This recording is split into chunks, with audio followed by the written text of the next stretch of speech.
book lovers, and welcome back or welcome to Nat Cat's Bookish Cafe. Today I am here to do the first part of my May wrap-up. So if you're new to my channel, I do break up my wrap-ups for the first half of the month and the second half of the month, just so that it isn't quite as long.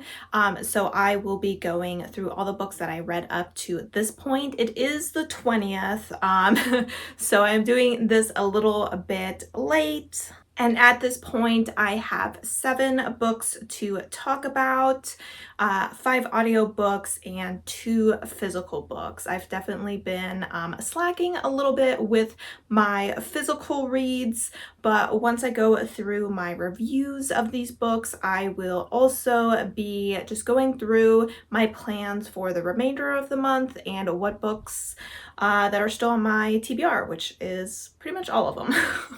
Alright, and we're gonna dive right into the reviews, starting with my first audiobook of the month, which was A Closed and Common Orbit by Becky Chambers. This is the second book to A Long Way to a Small Angry Planet, and once again, I absolutely loved this story and ended up giving it 4.5 stars. In this book, we are following Lovelace, who was an AI designed for a ship, but at the beginning of this book, she finds herself in a human body, which is technically illegal.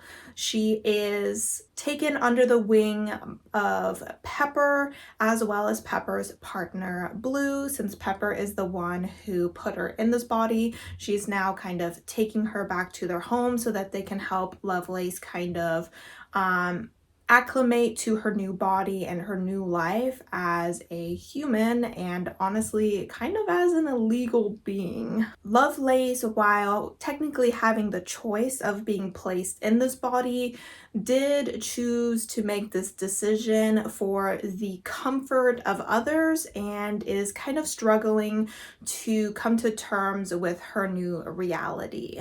Alongside following Lovelace and her journey of finding comfort in her body and finding her found family and her place in the world, we are also getting a glimpse at Pepper's past. Pepper was raised on a planet where children are born to work in factories. They collect scrap and sort scrap and repair scrap, and one day an accident or an explosion causes her to get a glimpse at the outside world, and she ends up running away from this factory. While stumbling around this junkyard and in this new world that she's didn't even know existed, she comes across an old ship that was abandoned there that still has an active AI, and this AI helps her to improve her repair skills when it comes to technology. It also teaches her how to read and write, because these are all things she never had to do, and it also teaches her how to survive. The goal of these two is to repair the ship and to get off of this planet so that they can find a place where they can live peacefully. Once again, one of the strongest aspects of the story for me were the characters. I absolutely loved the relationship and the complexity of the relationship between Lovelace and Pepper, as well as an additional character whose name I'm honestly now forgetting, so sorry about that. But it was just really wonderful to see Lovelace kind of find herself using this support system, but we also see her kind of push against this support system a little bit as she tries to do what is best for her. Being an AI who was programmed to just do what other people told her, this was a really big step for her and was very interesting to view throughout this story. The story obviously focuses a lot on AI and if they're human, what makes you human? Should they have any sort of rights? There's different levels of AIs. At what point do they become equals to human, and at what point are they just extensions of a machine. So those were all really interesting discussions throughout the story. I also really liked how the two stories moved alongside each other. Both stories I was really interested in, so I was never like, oh great, and we're going back to this other one. I was always really excited to continue on with the other story and really enjoyed how they merged towards the end. This book made me smile, it made me question things, it had a lot of statements in it that I agreed with, and of course it did make me tear up a little bit towards the end. So I had a excellent time with the story and I look forward to continuing the series. The next book I finished was also an audiobook, and this was called A Dash of Salt and Pepper by Kosoko Jackson, and this was a contemporary male-male romance. In this book, we are following Xavier. He is our point of view, and he is a Black man who has been going to college to become a successful businessman or CEO of a company. But at the beginning of this book, all his hard work and success kind of falls apart underneath him, and he finds himself back in his small town living with his parents, trying to put everything back together. At the beginning of this book, he gets a call from a company that is interested in having him work with them for a year. This is located in Berlin in Europe, and they state that in order for him to get this position, he needs to pay to get himself over there and whatnot, which will cost $5,000, which is $5,000 he does not have. So he decides to see if he can get a job at the local seafood restaurant. This is run by Logan, who is a single father of a very entertaining young girl, and the two of them do strike up a relationship in this book. Now, there is a pretty decent age gap. I think it's about 13 years between the two of them, and sometimes I did feel like that was a little bit obvious. I felt like Xavier was incredibly sassy, and that he dropped a lot of pop cultural references or pop culture references, and that did distract me a little bit from the story at times. However, I do feel that throughout the story that lessened, and I think that had to do with the fact that his snarkiness and sassiness was a bit of a defense mechanism, and as he became more comfortable with his place with Logan and within this town, that started to decrease and he became a more likable character in my eyes. There were a lot of things that I liked about this book. It had some great discussions about Black men being in high-paying positions within the business world and what they have to do in order to get there, the fact that they have to work harder and have to make even bigger impressions than their white counterparts. I also enjoyed the single father aspect. This is a trope that I do often like, so I did like seeing Logan and his daughter and that kind of complicated relationship that they have, because I think she's like around 13, which is a very difficult age for a teenage girl. Let me tell you, especially when being raised by only a father figure at this point. Her mother is technically in the picture, but she is a professional singer, so she is on the road a lot, and the parents are divorced, so there's no cheating or anything going on in this book. Some additional things that kept the writing down a little bit for me was the fact that I just couldn't fully connect to the romance in this book. Sometimes you feel that a relationship is more there for the character development of one of the characters rather than for the romance, and that was something that I felt in this book. I never felt like a full cheerleader of the two of them. I even found myself during the third act breakup thinking that maybe it was better if they stayed apart or at least spent some time apart and kind of figured things out on their own rather than getting back together. So those are some of the reasons that I could only give this a 3.5 star, which is still a pretty decent rating, but it just unfortunately wasn't my favorite romance. The next audio book I finished was I'll Be the One by Layla Lee, and this is a YA contemporary romance, I guess you could say, though I would feel like the romance is kind of a side plot, a relatively prominent side plot, I guess you could say. In this book, we are following Sky, and she is a plus-sized Asian girl who is looking to compete in a K-pop competition, which is being held in LA. She goes ahead and auditions both for the dance category and the sing category because she's been doing both her entire life. While a lot of people support her in the singing category, when it comes to the dance category, she is definitely getting some pushback due to her size.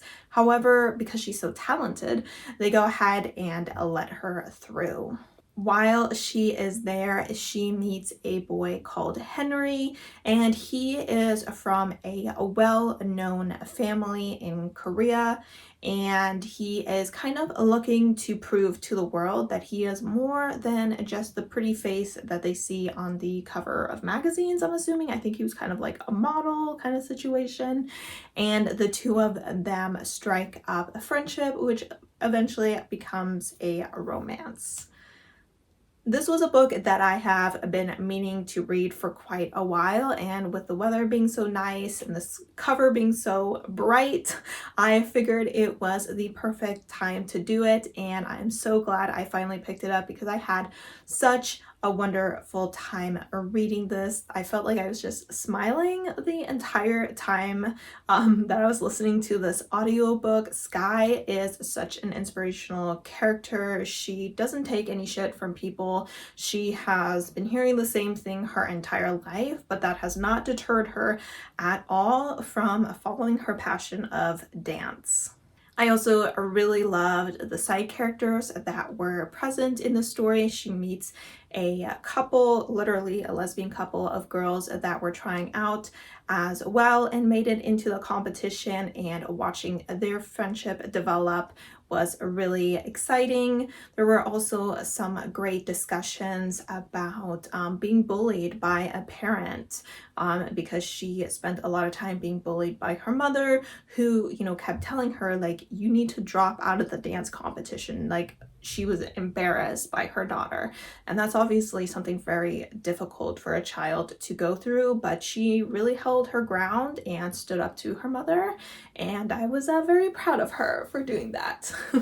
The relationship between Henry and Sky, of course, was so wonderful. I absolutely loved the two of them. They were so sweet and really brought each other up, and kind of the ending scene of the two of them together like had me like giggling. I was like, oh, that's so cute. So I did end up giving this book a 4.5 stars. All right, guys, and we finally finished a physical book, and that is Moon Spun Magic by Catherine Cutler. This is obviously I was about to say fantasy romance. It is obviously not a fantasy romance, a historical romance. I believe this book was written in the 1980s or something, so it is definitely old, and there are certain aspects of the story that make that pretty obvious.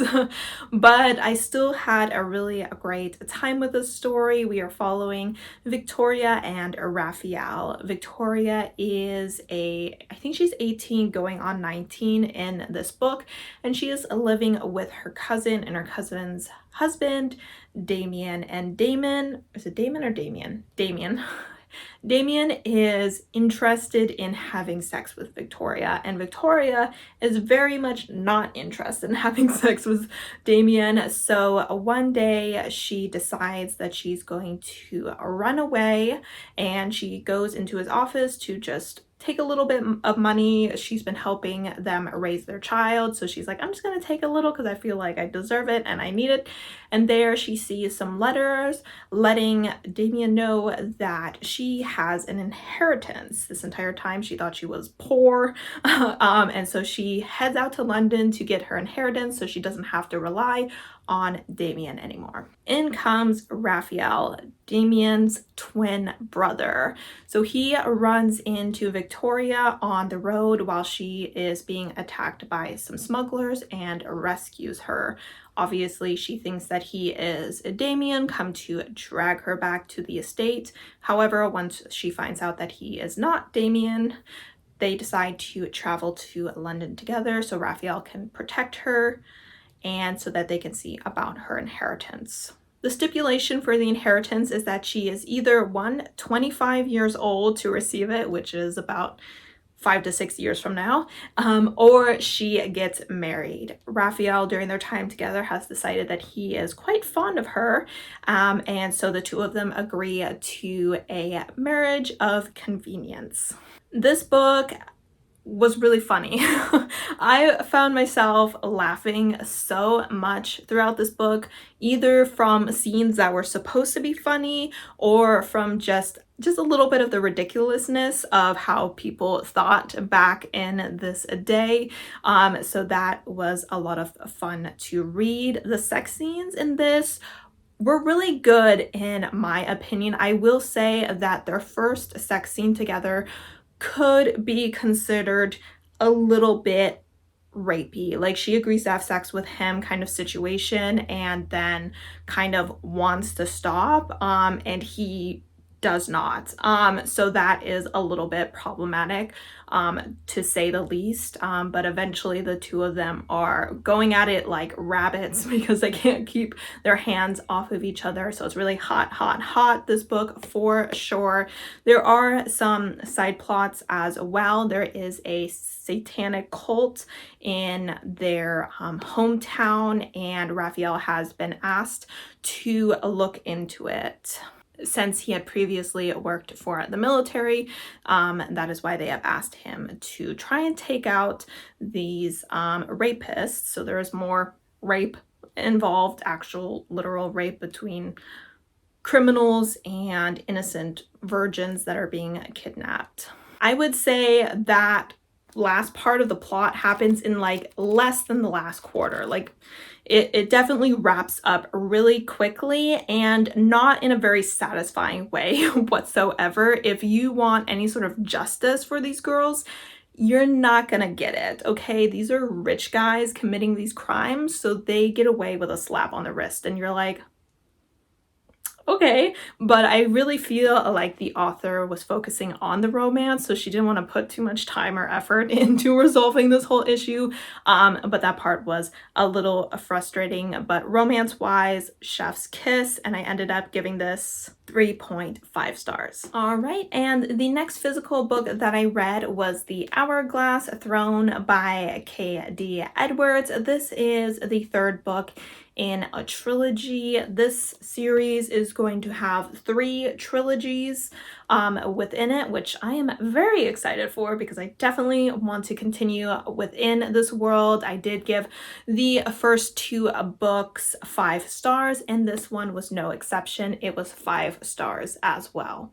Now, I'm not going to tell you too much about what's going on in this book, but within the first book, we are following Rune, and he's the sole survivor of the Sun Court, which about a decade ago was utterly destroyed by some unknown group of people. Rune is part of the Arcana, I'm probably saying that wrong, but these are a group of people who once lived in Atlantis before Atlantis was destroyed, and they now live in a place called New Atlantis. These houses that rule are based off of the tarot cards. Rune is living with his companion Brand, who is kind of like a personal bodyguard, someone that he grew up with and they trained together, and Brand's pretty much sole purpose in life and greatest achievement is to keep Rune safe. And I absolutely love their relationship. It is not romantic, and I am kind of, coming to accept that as a reality. I mean, I definitely wouldn't say no to them being together, but I really think that they have a wonderful and unique friendship between the two of them that just you don't see that often. It's really a deep soul brotherhood kind of situation, and I absolutely love that. The story is excellent when it comes to found family. In each book, you're being introduced to more characters and learning more about them, and just watching all their bonds become even stronger as they face more and more obstacles. There is some corruption within the society, and the more we go into the series, the more corruption we are uncovering. Even at the end of this trilogy, we don't fully get all the answers that we are looking for when it comes to the destruction of the Sun Court. So I'm definitely very interested to see where the next trilogy starts up and goes from there. This book also has a very interesting magic system that in each and every single book is just becoming more and more complex, which I do enjoy because it doesn't like just, info dump a bunch of magic information about you. You learn a little bit in one book and you get used to it, and then our character learns some more, and so do you. And so it's a very comfortable way of learning about this world and the magic system.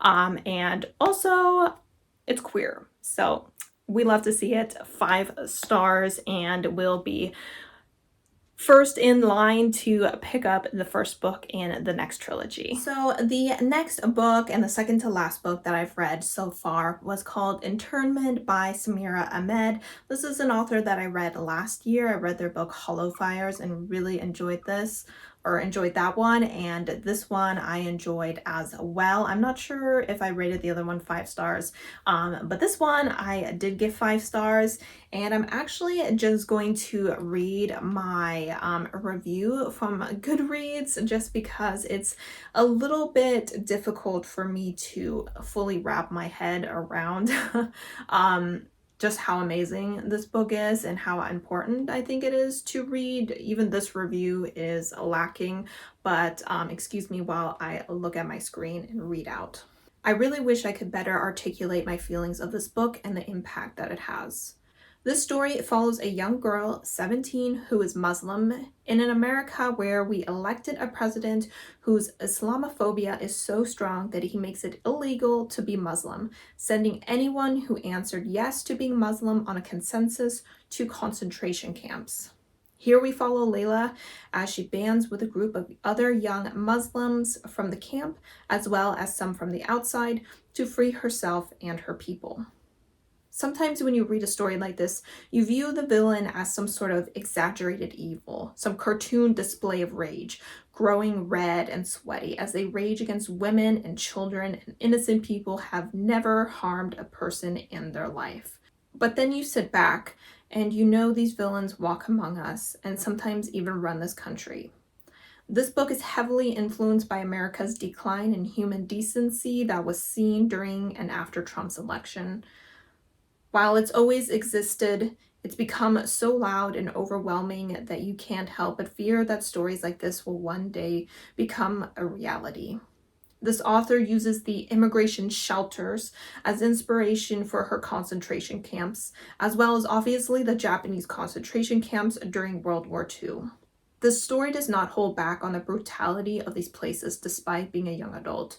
We do see people being beaten, people disappearing, and mentions of torture chambers and even death. But this story isn't only about the hate, it's also about hope. We see a lot of people in this book go along with what is happening to them because they think that if they just keep their heads down, that people will realize that they aren't a threat and will just let them go.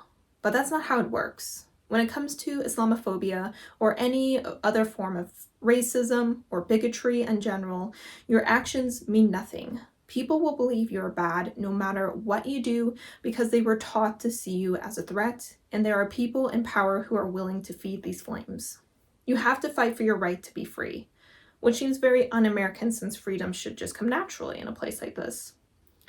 You have to raise your voice and take risks. There is not being the bigger person. and trying to keep the peace when the other side is killing you. Layla was scared throughout this whole book, and she will live with the trauma of what she saw and experienced in these camps for the rest of her life. She knows this, but she is still so strong and determined, as are those around her. This book had a lot of great characters and conversations. This book made me so mad that sometimes I wouldn't even want to pick it up again. But there are people in this world who can't escape this treatment, and it is unfair for me to hide from it because it makes me uncomfortable with how visceral the feelings are that it brings out in me. This book made me cry. Our characters' victories come with a big dose of loss. For every step forward, there is punishment and death waiting. I really want people to read the story. So that is my review of Internment. Once again, I gave that 5 stars. Please check out this book, especially the audiobook. It was very well done. I just want to say that I just filmed the review for this last book and then realized that I had not pressed play. That happens every once in a while, but here we go. Round 2. So the last book that I read was, well, that was unexpected, just like me not clicking the play button. By Jessie Q. Santanto, and this is her YA story. You may know her from the Dial A for Aunties duology, which I did read and enjoy. In this book, we are following Charlotte, and she lives in LA with her mother. One day, her mother walks in on Charlotte and her boyfriend and thinks that the two are having sex and decides to jet her daughter off to her home country of Indonesia to, I don't know, fix her behavior or whatever. And Charlotte has never been to Indonesia, and she doesn't know her family in Indonesia because her mother has never really talked about it. While she is there, her mother decides to take her phone and create an app to help her find a boy in Indonesia that she could hang out with. Charlotte does not know that her mother is doing this. She's too busy brooding in her room. On the other side of this catfish conversation is another catfish, and this is George's father. So George's father catches him masturbating, and because George quickly clicks off the porn site, a little video game with a gnome and a badger kind of gyrating together shows up, and George's father assumes that that's what he's masturbating to and is like, my son's a weirdo, oh my god. So he quickly jumps on and makes a profile for his son to find a human, non-badger-like girl to go on a date with.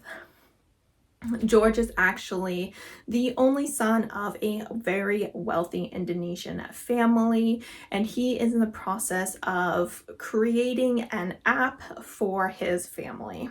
As the two children or teenagers realize that what their parents did and that they're expected to go on a date on the next day with this person that they've actually never talked to, things are definitely very awkward between the two of them. What makes things even worse is that they come across one of George's aunts who is currently in the process of an interview, and the interviewer asks George if Charlotte is his girlfriend, and somehow it comes out that she is. And so she and her family are invited to go to Bali to the conference where George will be presenting his app, which I personally would not complain about. As the two of them spend time together, they start to realize that who they're talking to is very different than the person from the text messages. Charlotte does not have such a fondness for cooking and cleaning as her mother made her out to be, and George is not as into having a wife that knows how to cook or finance, and they start to find that they have more in common with one another. The relationship itself was definitely a little bit messy just because both of them thought they were lying to the other. They're like, ah, he doesn't know that it was my mom. And he's like, ah, she doesn't know it was my dad, kind of a situation. And that added a lot to the drama and a lot of awkward situations, as well as some miscommunication because they were making assumptions about each other based off of those conversations that their parents were having. But alongside the relationship, we also have a full cast of interesting characters, including aunties and cousins and little sisters and fathers, and it was just a whole lot of fun watching all these people just kind of trying to keep control of this situation so it doesn't slip out to the public or anything along those lines. I also really enjoyed watching Charlotte and her mother kind of rekindle their relationship. Their relationship was incredibly strained when they showed up to Indonesia, and just kind of watching them both get a better understanding of each other, and Charlotte learning a little bit more about why her mother left Indonesia and never really talked about it, was really great. And overall, I just had a really fun time with the story, as I do with all of Santanto's literature. And I ended up giving this a solid 4 stars. All right, guys, so those are all the reviews. So I'm just gonna go real quick about what I still need to read. I'm a little scared. But as far as my audiobooks go, I'm currently listening to Wicked Fox by Kat Cho, and I think I'm about a quarter of the way through that. I'm starting to enjoy it. It was a little bit of a rough start for me. I wasn't really connecting with either of the characters, but as the two of them start to interact a little bit more, they're starting to grow on me. So I'm definitely interested to see where the story goes and how I feel about it at the end. The other 2 books that I'm currently working on are The Mime Order by Samantha Shannon. I'm a little bit over 50% through this. I've been reading this for quite a while because the beginning was a bit of a slug for me. It is getting better, so hopefully I can finish that this weekend. I think I'm on page 500 something. Yeah, and there's about 700 pages because this is the large print. We then also have my nonfiction read, which I have not made as much progress in as I would like. I was pretty optimistic about being able to finish this month, but because I'm struggling to finish physical books, and what I usually do is I read 2 chapters of this in between the physical books, obviously I haven't really had the chance to pick this up so much. But when I do pick it up, I am definitely very invested and am moving through it at a relatively decent pace considering it's a nonfiction. Finally, I have 4 more books. There's only like 10-11 days left in the month, and these are the books that I still need to read. These 3 are on my TBR, so I definitely need to prioritize them. Capturing the Devil by Carrie Maniscalco is for a Aurelium adventure prompt. If you want to hear more about that, check out my May TBR.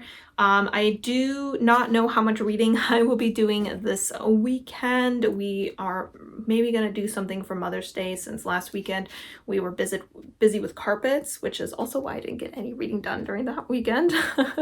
But luckily next weekend I do have a 4-day weekend, so I may do like a 48-hour readathon if I have time and try to get through this stack a little bit. So we're definitely behind, but we're gonna continue to be optimistic, and hopefully when I come do my second part of the wrap up for the second half of May, you will see my opinions on all of these books and that I don't have to take any punishments on my TBR game. All right, guys, so that that was my wrap up for the first half, or a little over the first half of May, as well as what I still need to get through this month. Let me know how your month is going so far and what books you're still hoping to cram in here in the last week or so. As always, I appreciate your support when you watch my videos, and I hope to see you next time.